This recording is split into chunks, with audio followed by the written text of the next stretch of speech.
खबर है, बिहार के पूर्व डिप्टी सीएम सुशील मोदी का पार्थिव शरीर जो है वो पटना लाया गया है। दिल्ली से विशेष विमान से उनका पार्थिव शरीर पटना लाया जा चुका है। पटना एयरपोर्ट पर श्रद्धांजलि के बाद उनके पार्थिव शरीर को राजेंद्र नगर स्थित उनके आवास पर ले जाया जा रहा है, जो अब तस्वीर सामने आई है। और वहां पर सुशील मोदी के चाहने वाले जाएंगे कि किस कदर जो है वो लोगों के लिए काम करते थे और पार्टी के लिए, और रिश्तेदार उनके अंतिम दर्शन करेंगे। सबसे खास बात है कि देखिए वो यहाँ पे दधीची देहदान समिति का उन्होंने निर्माण किया था, जो तस्वीरों में आप देख रहे हैं, जो सबसे महत्वपूर्ण जो है इनकी संस्था मानी जाती है, जहाँ पे खुद उन्होंने देहदान किया और अपने साथ साथ हजारों लोगों को अगर कहें तो इस काम के लिए प्रेरित किया। तो यहाँ से सुशील कुमार मोदी का जो पार्थिव शरीर है वो सीधा राजेंद्र नगर ले जाया जा रहा है और उसके बाद पार्टी ऑफिस होते हुए, विधानसभा होते हुए यहाँ पे दीघा घाट पे अंतिम संस्कार किया जाएगा। पटना से रवि एस नारायण की रिपोर्ट। और रवि एस नारायण हमारे साथ न्यूज 18 संवाददाता लाइव भी जुड़े हुए हैं। रवि, पार्थिव शरीर पहुंचा हुआ है और जाहिर सी बात है सबकी आंखें नम है। आप वहां से क्या तस्वीरें देख पा रहे हैं? पार्थिव शरीर को कहां कहां ले जाना है, श्रद्धांजलि दी जानी है? जी बिल्कुल, अब तस्वीरों के जरिए हम आपको दिखाते हैं कि देखिए सबसे पहले रनवे पे यहाँ पे पहुंचा और यहाँ पे बीजेपी के तमाम जो बड़े नेता हैं वो यहाँ पहुंचकर उन्होंने श्रद्धांजलि दी। यहाँ पे विशेष वाहन से इनके पार्थिव शरीर को उनके राजेंद्र नगर आवास जो है वहाँ पे ले जाया जा रहा है। और सबसे खास बात बताऊं कि देखिए यहाँ पर जब उनके पार्थिव शरीर को जब श्रद्धांजलि देने की बारी आई तो तमाम जो राजनीतिक बंधन और राजनीतिक जो कहते हैं कि आपसी खटास वो मिटती हुई दिखाई पड़ी। यहाँ पे कांग्रेस के प्रदेश अध्यक्ष अखिलेश सिंह दिखाई पड़े, शकील अहमद खान दिखाई पड़े, अलग अलग दलों के जो तमाम जो नेता हैं वो दिखाई पड़े। ये बताता है कि इनका कद किस कदर था। राजनीतिक आपसी मतभेदों के बाद भी जो अपने व्यक्तिगत जो संबंध हैं और जो व्यक्तिगत उनकी जो सोच है वो कितनी बड़ी रही है। तो यहाँ से अभी जो पार्थिव शरीर है वो सीधा राजेंद्र नगर उनका जो आवास है वहाँ ले जाया जा रहा है, जहाँ पर वहाँ के बाद सीधा बीजेपी कार्यालय जो है वो ले जाया जाएगा और विधानसभा में थोड़ी देर के लिए रखा जाएगा, जहाँ पे श्रद्धांजलि दे सकते हैं। और उसके बाद यहाँ पे सीधा दीघा घाट पर ले जाया जाएगा। लेकिन देखिए सबसे खास बात है जो उनका जो पार्थिव शव है वो तिरंगे में लपेटा गया है। तिरंगा जो शान है और वो बताता है। तो जिस ढंग से उनका जो कद रहा है वो उसको देखते हुए बीजेपी सम्मान के साथ यहाँ पे, और पीछे काफिला को अगर आप देखेंगे तो लगातार एक जो मंत्री हैं सभी लोग जो हैं उस काफिले में मौजूद हैं। और सबसे खास बात ये है कि देखिए दधीची देहदान जो समिति है उनकी बनाई हुई वो सबसे खास है, क्योंकि उन्होंने इस संस्था के जरिए आपको बता दें कि कम से कम हजारों लोगों को देहदान करने के लिए प्रेरित किया है। तो अगर आप जीवित हैं तो यहाँ पे संदेश भी लिखा गया है कि अगर आप जीवित हैं तो आप रक्तदान करें, और लेकिन निधन के बाद अपने शरीर के अंगों को जरूर दान करें ताकि लोगों को यहाँ पे जो जरूरतमंद है उन्हें ये मिल सके। तो ये लगातार अब देखिए काफिला जो है एयरपोर्ट से बाहर निकलता हुआ और यहाँ पे सीधे जो है ये काफिला राजेंद्र नगर की ओर चल रहा है। और पीछे में उनके जो समर्थक हैं, जो चाहने वाले हैं, तो वो सुशील मोदी अमर रहे के नारे जो हैं वो लगातार लगा रहे हैं।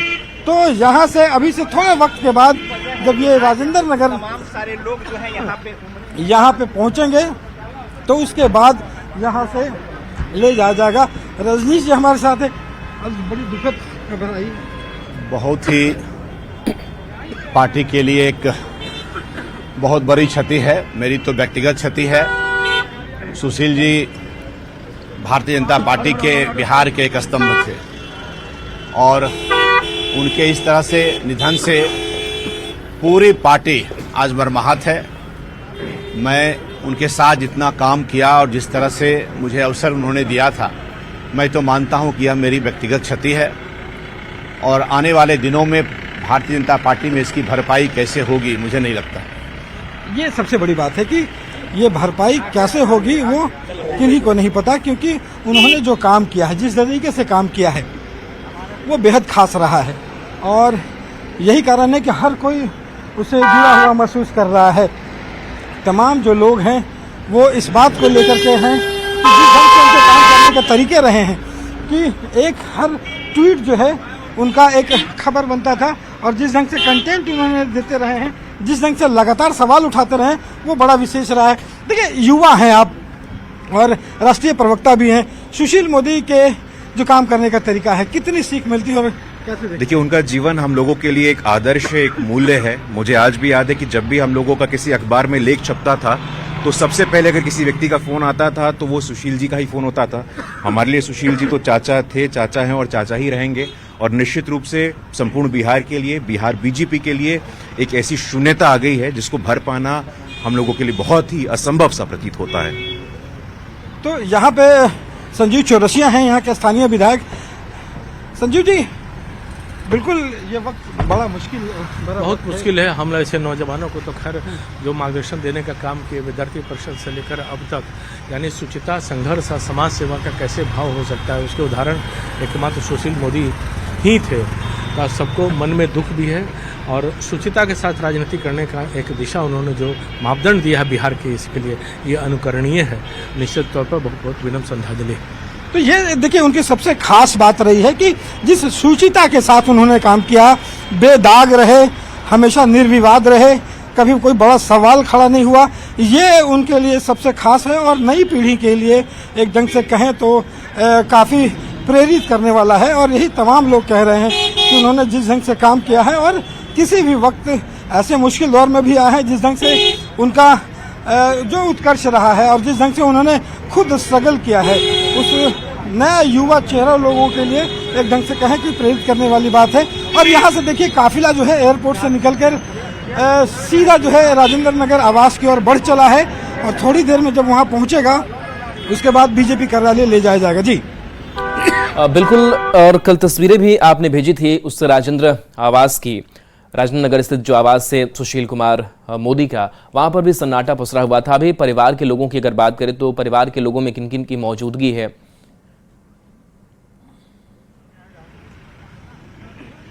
जी बिल्कुल, देखिए, परिवार में तमाम जो लोग हैं वो मर्माहत हैं और एक ढंग से कहें कि उनके जो लोग भी हैं, उनके भाई हैं, उनके साथ में यहाँ पे पत्नी और बेटे जो हैं दोनों पहुँचे हुए हैं। रो रो कर बुरा हाल है। और यहाँ पे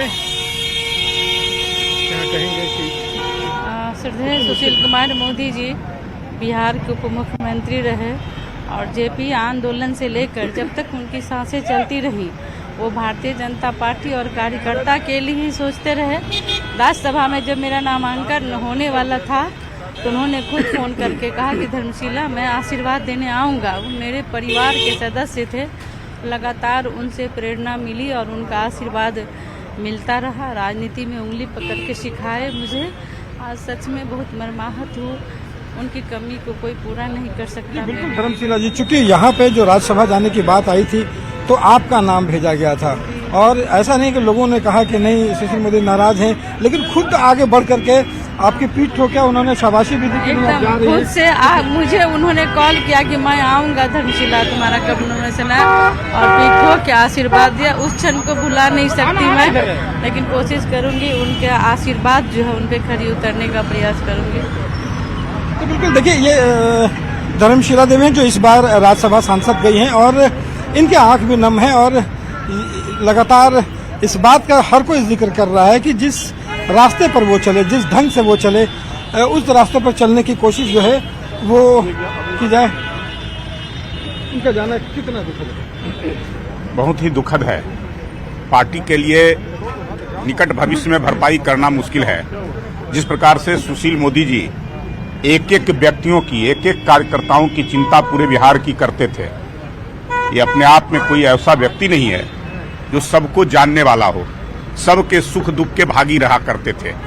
कोई घटना उनको पता चल जाए, छोटी भी घटना, तो उसको बहुत प्रमुखता से जब उनको फुर्सत मिले तब उन कार्यकर्ता को उनसे बात करते थे। उनके घर परिषद में आप भी रहे, विधानसभा में आप भी रहे, बड़ा लंबा समय गुजरा, कुछ ऐसी यादें हैं जो लगता था कि हाँ वही कर सकते थे? हम सब लोग को सीखने की उनसे बहुत मौका मिला और मैं प्रवक्ता के नाते कोई बात बोलता था तो कोई अगर लाइन भी गलत हो जाती थी, कोई शब्द थोड़ा इधर से उधर हो जाता था, तो तुरंत फोन कर करके इस बात को दर्शाते थे कि ये शब्द नहीं बोलना चाहिए था, ये लाइन उचित नहीं था, इस लाइन को बोलना चाहिए था। तो ये अपने आप में एक था कि एक एक चीजों पर उनका नजर रखना जो है से ये बहुत बड़ी बात थी।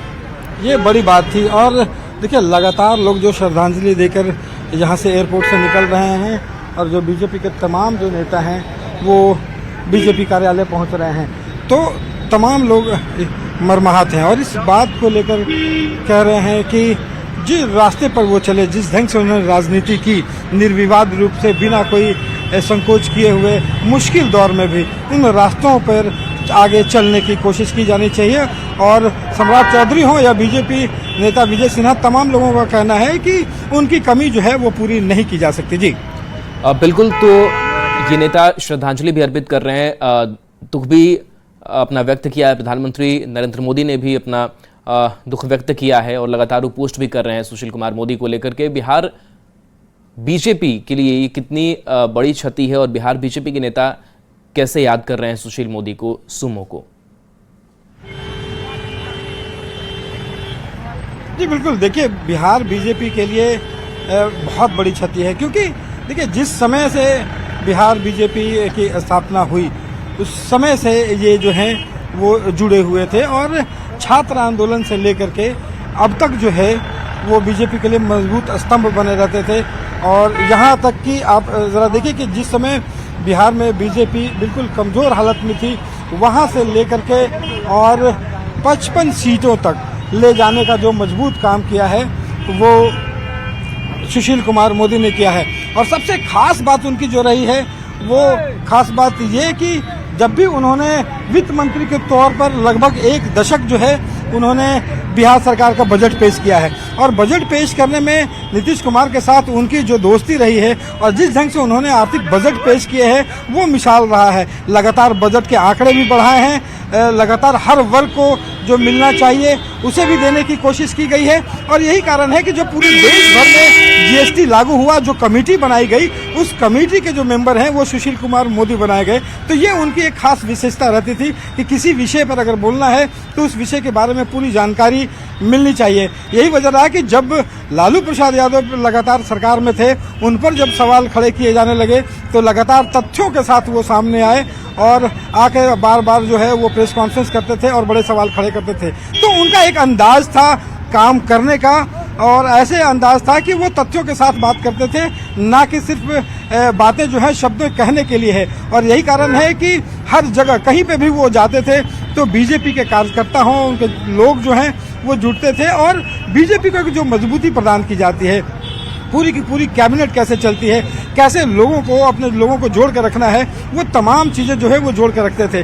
तो कह सकते हैं कि इनकी जो कमी है वो निश्चित रूप से बहुत खलने वाली है। जी बिल्कुल, तो राजेंद्र नगर स्थित आवास से उनके पार्थिव शरीर को ले जाया गया है। आगे का भी थोड़ा सा हम शेड्यूल समझेंगे कि अंतिम संस्कार जब होगा कौन कौन से नेता उस वक्त शामिल होंगे, किन किन लोगों की मौजूदगी होगी, विधानसभा कौन कौन से नेता पहुंच रहे हैं।